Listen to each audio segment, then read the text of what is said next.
வந்து ஸ்ட்ரிக்டா ஒரு கண்டிப்பா இப்படிதான் இருக்கணும், இதை இப்படிதான் புரிஞ்சுக்கணும், நீங்க இப்படிதான் செய்யணும் அப்படின்னு சொல்லுவாங்க. அப்படி சொல்லலாங்க, ஈஸியான முறையில எனக்கு சொல்லிக் கொடுத்தாங்க. அது கத்துக்கிட்ட பிறகு நான் நினைச்சுட்டு இது எல்லாத்தையும் நம்ம எந்த அளவுக்கு எழுதி வச்சுக்கிறோமோ அதை எல்லாத்தையும் மக்கள்கிட்ட போய் ஈஸியான முறையில இதே மெத்தட்ல சொல்லணும் அப்படின்னு நான் மனசுல பதிய வச்சிருக்கேன். வீட்டுக்கு போய் என் பிள்ளைகளை என் தைரியம் எடுத்து பார்த்துட்டு அதை எல்லாத்தையும் ப்ரிப்பேர் பண்ணி படிச்சு பார்த்தாங்க. அதுவும் அவங்களுக்கும் ஒரு பாடமா இருந்துச்சு. ஏன்னா எனக்கு அந்த கருத்தெல்லாம் சொல்ல தெரியாது. நான் அவங்களுக்கு ஸ்கூல்ல இதுலாம் ஒரு சம்பவம் நடந்த, நீங்க இப்படி எல்லாம் செய்யணும், இந்த மீட்டிங்ல என் அம்மா ரெஸ்டாரண்ட் சொசைட்டில போயிட்டு இந்த மீட்டிங் கத்துக்கிட்டாங்க அப்படின்னு நீங்க அந்த நிறுவனத்தை பத்தி நீங்க சொல்லணும். இது வந்து இதையும் சொல்றதுக்கு ஒரு வாய்ப்பா இருக்கும் சொல்லிட்டு சொன்னேன். அதே போல இன்னைக்கு கத்துக்கிட்டதுல வந்து இந்த பாம்போட விஷயங்க, அதாவது நமக்கு வந்து இந்த பாம்பு சொல்றப்ப சொன்னாங்க, பாம்பு கடிச்ச உடனே ஒரு மனுஷன் இறக்குறது இல்ல, அது இருதயத்தை போய் தாக்கும், அதனால வந்து நமக்கு வந்து ஒரு பயத்தினால இறந்துருவாங்கன்னு சொன்னாங்க. அதை நான் நினைச்சு பாம்பு கடிச்ச உடனே வந்து பாம்பை பார்த்த உடனே முதல்ல நான் எல்லாருமே பாம்பை பார்த்த படையும் நடுக்கும் அப்படின்னு சொன்னாங்க. அது போல பாம்பை பார்த்த உடனே பயந்தாங்க. நிறைய பேர் பார்த்தாங்க பாம்பை வந்து பயந்து தான் சாப்பிட்டாங்க. அதை நான் தெரிஞ்சுட்டு அந்த நாய்க்கை விஷயத்தை பற்றி சொன்னாங்க.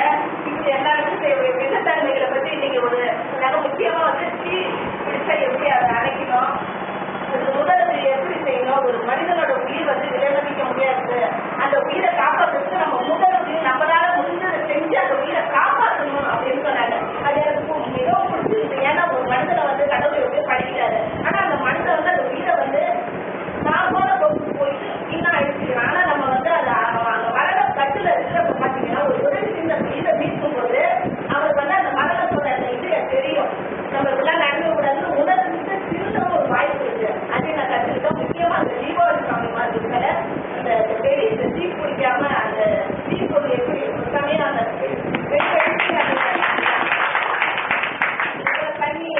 தண்ணி ஊற்றி அந்த கொப்பளம் அந்த நெருப்பானது உள்தாயங்கள்ல பரவாயில்ல அளவுக்கு அதை காப்பாற்றணும்னு சொன்னாங்க. அந்த முக்கியமா வந்து அந்த கொப்பளம் இருந்து அதை பெரும்பாலும் என்ன செய்வாங்கன்னா குச்சி எடுத்து குச்சி அதை உடச்சு விடுவாங்க. அது உடச்சு விடக்கூடாது. அந்த தண்ணி அதிலே இருந்ததுன்னா அதுதான் அதுக்கு மருந்து சாப்பிடுறாரு. அதனால கற்றுக்கிட்டா வாய்ப்பு. உங்களுக்கு பேச தெரியாதா? அதாவது சின்ன கருத்து தீபாவளிக்கு என்ன சொல்றோம் அப்படின்னா, பட்டாசு அடிக்கிறா பக்கத்துல பக்கெட் நிறைய தண்ணி வச்சிருங்க, டபக்கணும்னா அது டக்குன்னு ஒன்னே வச்சிருக்கோம். உங்க பேர் என்னமா? உட்காருங்க.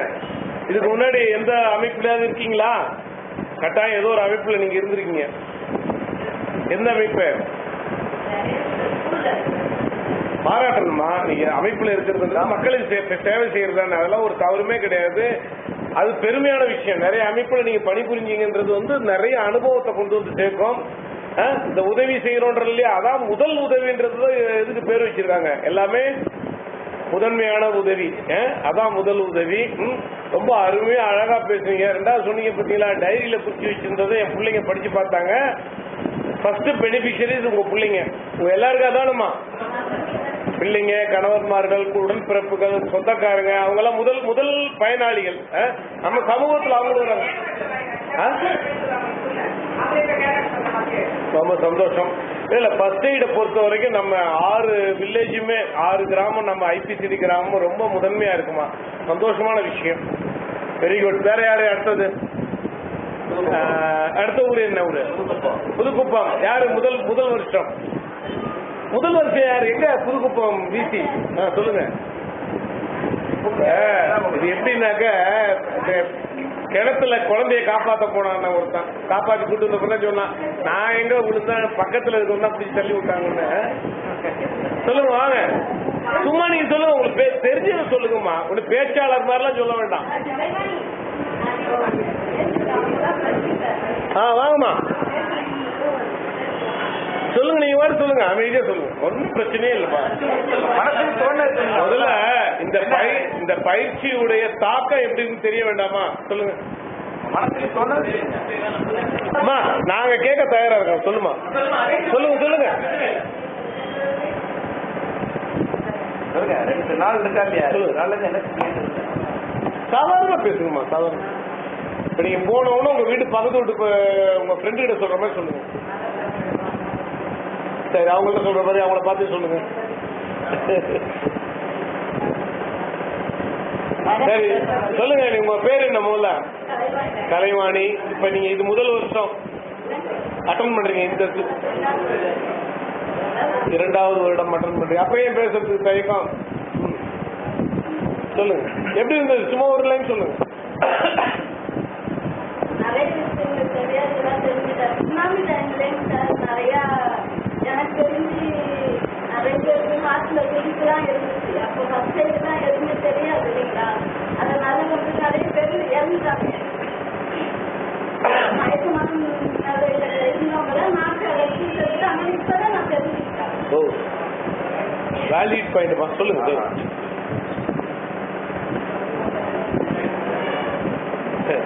ஒண்ணும் இல்ல சொல்லுங்க. இன்னும் நம்ம எவ்வளவு மாறுதல கடந்து வந்துட்டோமா, இனிமேல் காப்பாற்ற போறோம்ல, அதுக்காக நம்ம சந்தோஷப்படலாம். சரி